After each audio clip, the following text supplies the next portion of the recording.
गल मैं मुख्तसर पंजाबी विच करांगा। कोई ऐसा मुख्तसर हर बंदे नूं पता है जेहड़े साडे पॉइंट ने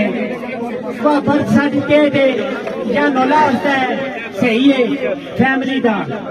तो या मैट्रिमोनियल वा निकाहनामा है यह चीज़ां ने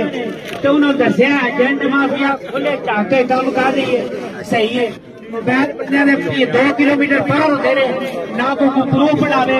ना पर्चा करावे क्यों तो सानू कहते ने पर्चा क्यों कराते गवर्नमेंट पाकिस्तान का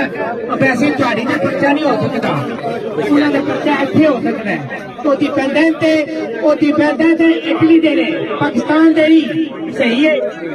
उन्होंने मंगया टाइम साडे कोलों 2-2.5 महीने नवे विच अल्लाह दे हुक्म नाल जे उन्होंने ना ये चीज़ां जड़ियां ने आख्या मामला सारा चेंज करा दे जी फ्लैक्स ना के पुत्रा तो आई नवी कोई उन्होंने करनी है।